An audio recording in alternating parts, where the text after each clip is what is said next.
Voldria, ni molt ni poc, ésser lliure com un ala, i no mudar-me del joc platejat d'aquesta cala. I encendre el foc del pensament que vibra, i llegir només un llibre antic, sense dubte ni enveja ni enemic. No saber on anirem, quan la mort ens crida al tànem. Creu en la fusta del rem i en la fusta de l'escala. I fer tot el que fem, oberts de cor i de parpelles, i amb tots els 5 sentits, sense la por de jeure avergonyits quan surtin les estrelles. Comprèn indistintament rosa i espina, i estima aquest moment, i aquesta mica de vent, i el teu amor, transparent com una aigua marina.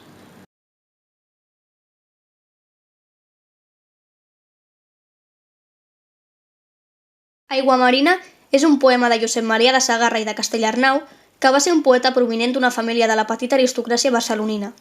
Exercia, a més de poeta, de dramaturg, novel·lista, periodista i traductor català. La poesia de Sagarra és essencialment descriptiva, denotativa i connotativa d'experiències sensibles. Sagarra esdevingué un autèntic mite popular que, en molts aspectes, ocupà el lloc que havien deixat buit Frederic Soler, Verdaguer, Guimerà o Maragall. Aquest poema forma part de l'obra Àncores i estrelles. Va ser escrit el 1936, any que coincideix amb l'inici de la Guerra Civil Espanyola, una època difícil per a la literatura. Pertany al moviment noucentista, tot i que rebutja els cultismes i arcaïsmes tan freqüents en els seus contemporanis noucentistes.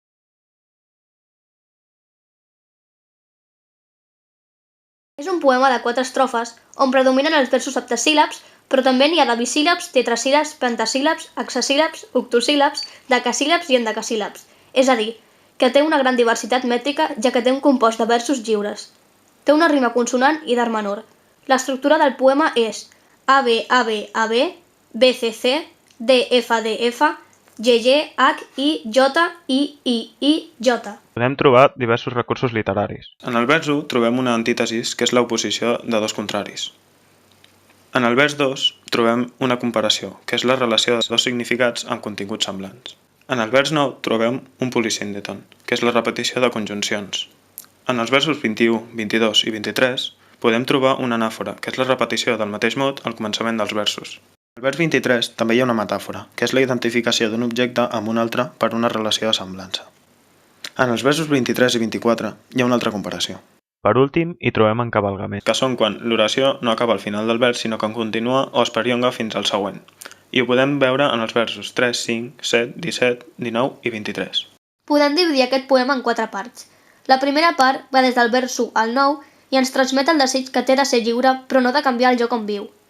La segona part va des del vers 10 al 13 i ens aconsella que hem d'aprofitar el dia a dia sense pensar on anirem després de la mort. La quarta i última part va des del vers 19 al 24. Diu que en la vida i sobretot en la mort hi pot haver diversos entrebancs i obstacles, però hem d'aprofitar el moment sense atabalar-nos pel futur. El tòpic literari que trobem és Carpe Diem, que vol dir aprofitar el moment. Això es veu clarament a la segona part i a l'última part.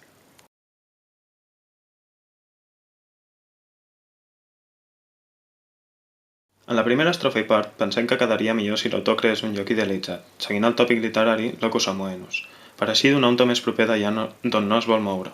Tot i això, el poema transmet un gran sentiment de llibertat.